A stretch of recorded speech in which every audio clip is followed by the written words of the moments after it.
Niko hapa kikosi cha JKT Ruvu. Madhumuni ya safari ni kuja kuangalia utekelezaji wa mpango wa nishati safi wa taifa unaosimamiwa kwa ukaribu sana na Mheshimiwa Rais wa Jamhuri ya Muungano wa Tanzania Dr. Samia Suluhu Hassan, wa kuhakikisha kwamba tunatumia nishati safi kama taifa.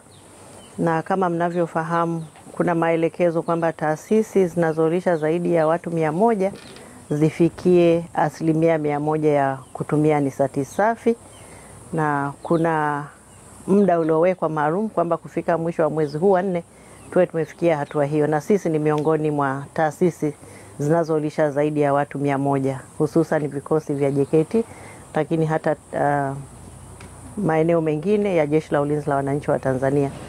Kwa hiyo nimetembea kama mlivyoona, tumeona majiko yameshawekwa, tumeshahama kabisa katika nishati ya kutumia kuni, tumehamia katika nishati ya gesi. Kwa hiyo ni hatua kubwa, ni kazi kubwa sana imefanywa na kikosi hiki chini ya uongozi wa mkuu wa kikosi Kanali Mnyani, lakini chini ya usimamizi wa mkuu wa JKT Meja General Rajabu Mabere na obviously na watendaji wao.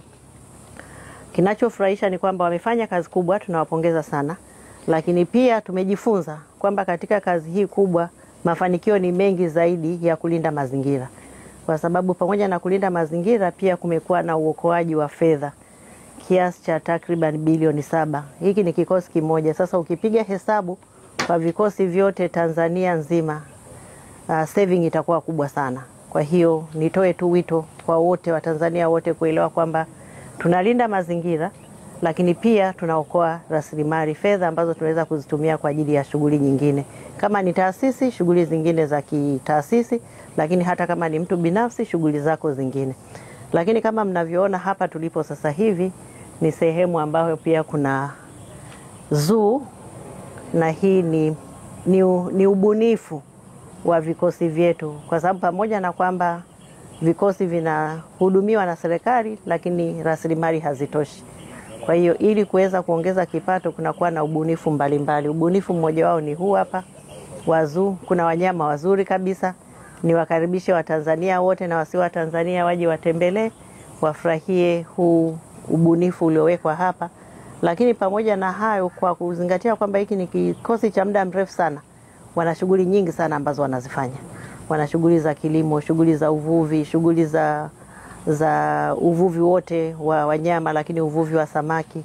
Na vijana wanapata fursa kubwa sana ya kujifunza. Vijana wako vizuri, wana morali, wanaeleza kwamba wamejifunza, wamenufaika na haya mafunzo walioyapata, na wako tayari kulilinda taifa lao, kuwa raia wema na kutumia stadi walizozipata. Pia na hapa nitoe wito kwamba vijana wanapopata fursa hii wazitumie, na waweze kuhakikisha kwamba kweli jukumu la kwanza wanaliweza la kulinda taifa lao, lakini pia dhumuni la pili ambalo ni kujijengea uwezo wa kujitegemea kwa kupitia stadi watakazojifunza, wanazitumia hizi stadi kikamilifu.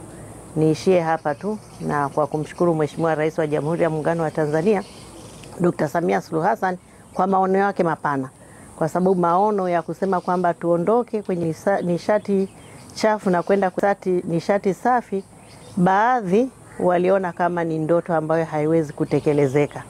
Lakini kwa maono yake, kwa usimamizi wake na kwa wasaidizi wake, hili sasa limeweza kufanikiwa kitaasisi na hata katika ngazi ya mtu mmoja mmoja ya kifamilia linaendelea kufanikiwa. Asanteni sana. Tuendelee kuyatunza mazingira yetu.